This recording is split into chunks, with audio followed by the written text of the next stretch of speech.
I, Celia Elizabeth James, am a true Federalist and a true Republican.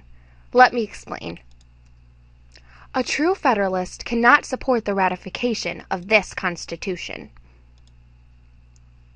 More federal power reduces individual rights, because liberty is the most important core democratic value.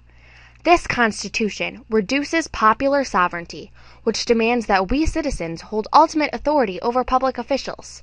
This document falls short. More federal power reduces states' rights. Not only is individual sovereignty at risk, but so is state sovereignty.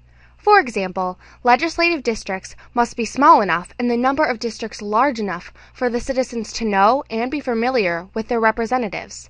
Not only does this hold our public officials accountable, but it leads to a greater patriotism, a love of one's country. More federal power squints towards monarchy.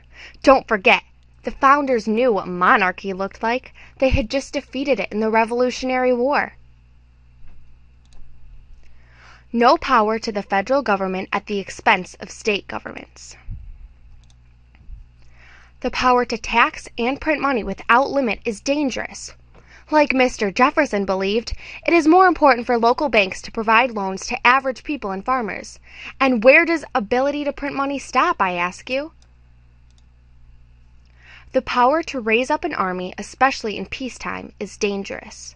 This Constitution gives too much military might to the federal government in the form of professional soldiers. At the same time, it weakens the state and local militias, made up of average citizens.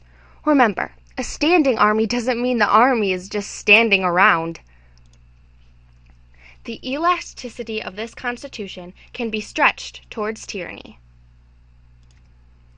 Separation of powers isn't good enough. Even though there is separation of powers, power never automatically flows to the individual. It's taken away from the individual a bit at a time.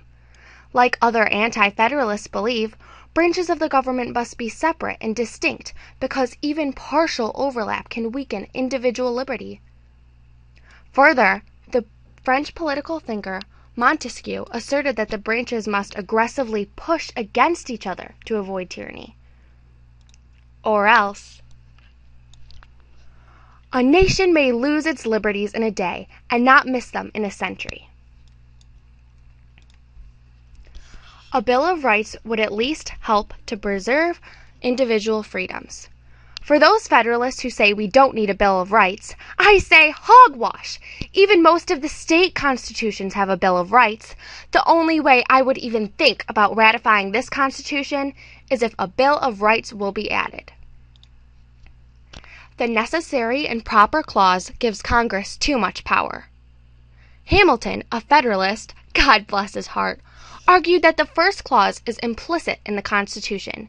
If Congress is granted power, it must necessarily be able to draft laws that enable it to execute that power. But I say, who's to decide what's necessary and proper? One day, an imperial president might even force citizens to buy something they don't want to buy, like health insurance, and use supremacy and commerce clauses as justification. As for me, Celia Elizabeth James, I concur with Patrick Henry when he cries out, "Give me liberty or give me death!"